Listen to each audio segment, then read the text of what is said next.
Hi friends, it's Mari here for the Vicki Boutin design team. Thank you so much for stopping by my channel today. I'm going to be creating this 12 by 12 scrapbooking layout that you can see here on the screen. And I'm going to start off here with a piece of foundations paper. This is the Vicki Boutin mixed media paper that's so fantastic to work with. And I'm starting also with one of Vicki's stencils. I believe this was one from Color Study.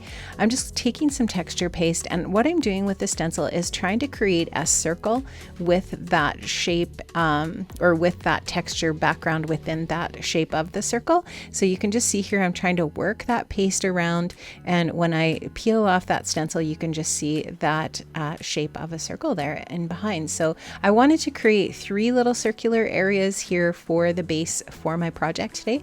So I'm going to repeat that same technique here in 3 different areas, sort of to create a triangle here for my design. And you can just see I'm working away here, trying to get that paste on in that same sort of basic circular shape.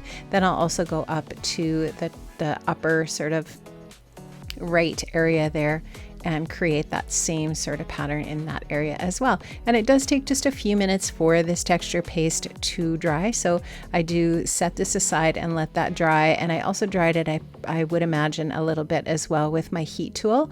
And just so that I wanted to speed up that drying process a little bit as well.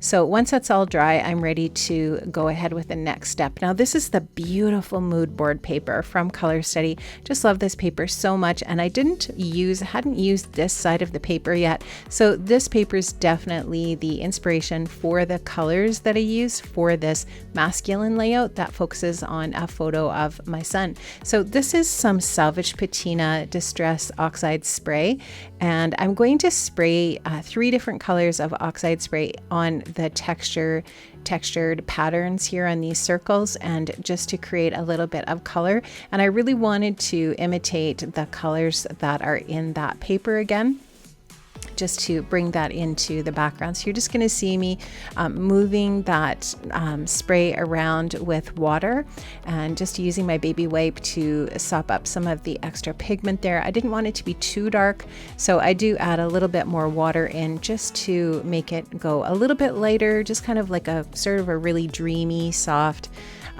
color in the background here. So this is some Spice Marmalade. Again, this is a Distress Oxide Spray, and this is just a really easy medium to work with. If you just put a little bit of water down and put your spray in there, get the water in there a little bit more, just pick up the paper, move it around, and then with the baby wipe, just having that baby wipe ready to soak up some of that excess moisture and pigment as you go, so that you just sort of get that nice light bit of dreamy pigment going on.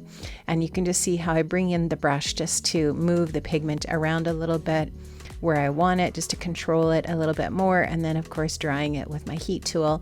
Again, I'm going to put in that 3rd area there another color. This one is Broken China, and just trying to create a little bit of greens and blues and oranges for my color scheme here. I'm just going to work the water onto the page again, and not letting the water soak in too much into the paper here as I go, just to prevent the excess warping of the paper. Using the brush just to move that pigment around a little bit. Here you can just see I'll add a few splatters as well.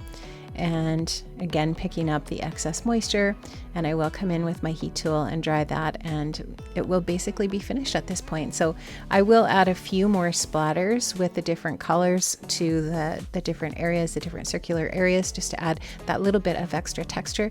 Really love the texture that splatters add to a background, and I'm also going to add some splatters just by squeezing the excess moisture out of that big watercolor brush that I'm using here. So I'm just going to go ahead, splatter some more. I'm going to try to work on a little bit more of that orange color into the blue and the green circles a little bit, just to kind of even out the different colors on the project. And so you'll just see me here moving some of those colors into the other circles, just to kind of bring those colors around the whole project. Yeah, so just going to finish drying that up, and this process is just very repetitive, just kind of doing the same thing over and over again. And again, going in with a finer brush to add a few more splatters, and I'm just going to again move some of that blue into the orange area there as well.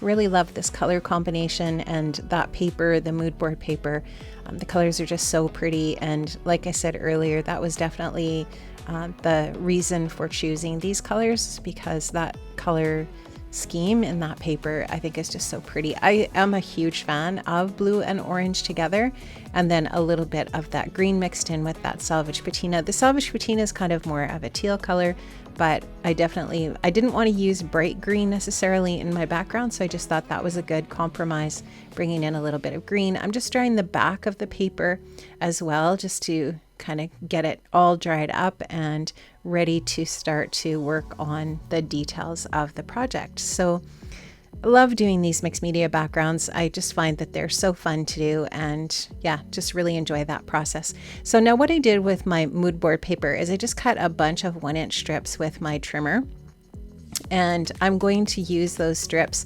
to create little areas for my photos. So I've got 3 photos. This one here that you can see is slightly larger than the other 2. This one is portrait, and the other 2 are landscape mode. And I actually end up reprinting these photos because I wasn't happy with the brightness of the photos. So you'll see that here in a little bit, but I'm just going to kind of get an idea of where I want to put the photos on those strips, and then trim the strips off a little bit. So I'm just taking the scissors and just kind of sizing that down. I'm going to staple that together kind of in a T shape. And I will distress those edges of the papers as well. And that's just going to form the little foundation or basis for the cluster for that photo. This is kind of like a modified grid, sort of ish, I guess. If I were to say, if someone said, what style of design was that? I guess it's kind of like a grid design. Yeah, I think that kind of fits. And so these T-shape, L shape, I don't know, X's, I don't know what they are. These shapes are going to be the perfect little areas for creating the base for the photo. So I'm going to do that same process 3 different times and create 3 different little areas for my different photos. So you can just see trimming those off and getting them all ready to go for the different little photo areas. And this is just a really simple and easy way to create the design for sure. Now you can see that I have reprinted the photos. They're much brighter and lighter. Love them so much more. And I took this cut apart paper and I cut out 3 tags, and I'm going to use those for mats for each one of my photos. I'm also going to use this 4x3 cut apart card for this little banner here that says laugh. It's the only banner that I used from that paper, but obviously I'll save the rest and use those for other projects. But I really loved that, and I wanted to use that on the photo of my son there, just because he is the biggest goofball. And he is a lot of fun. He's a very fun person to be around, and we do laugh a tremendous amount when we're together. And so I just thought that little banner was perfect. And what I did was I just went in and I fussy cut a bunch of different little bits, like from the butterfly paper. I fussy cut 3 butterflies.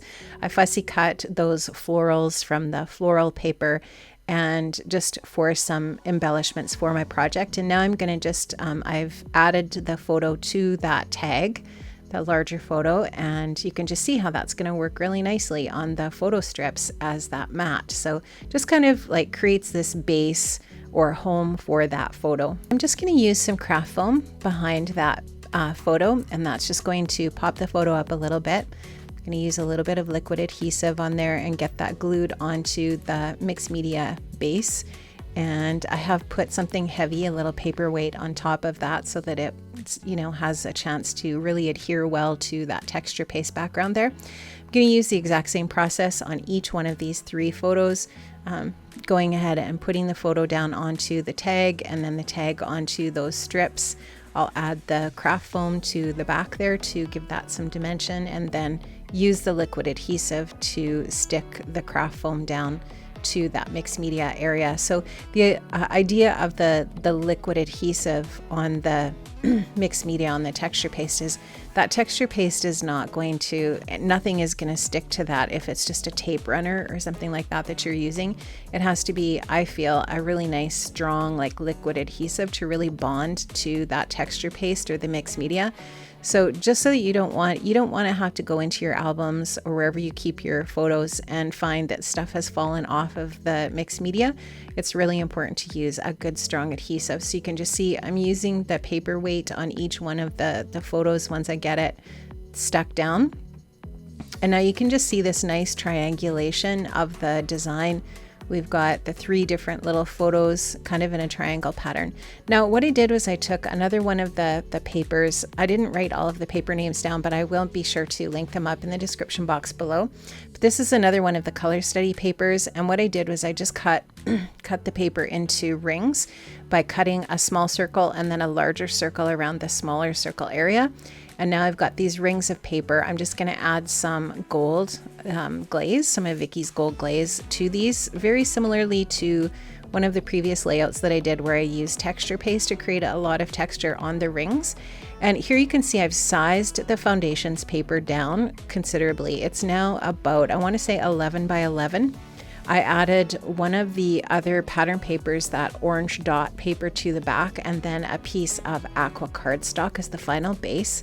And you can just see here how I'm going to use these gold rings as embellishments on the different photos. Now I could have done 3 of those rings, but I had pulled the chipboard circle out of the chipboard pack from Color Study, and I was going to use that, a piece of that, and so I've already cut it. So I didn't like the looks of it without gold on it, so I decided to go ahead and put gold texture paste on that as well. And it's going to be a little bit more dimensional than the other 2 rings and a little bit larger, but that's fine. It's okay. It's similar enough that there's still symmetry to it. Now I'm going to finish off those little flowers with a little bit of navy blue cardstock and a piece of, this is a piece of the specialty vellum, I believe, from the vellum paper, or at least that's what I end up topping those with.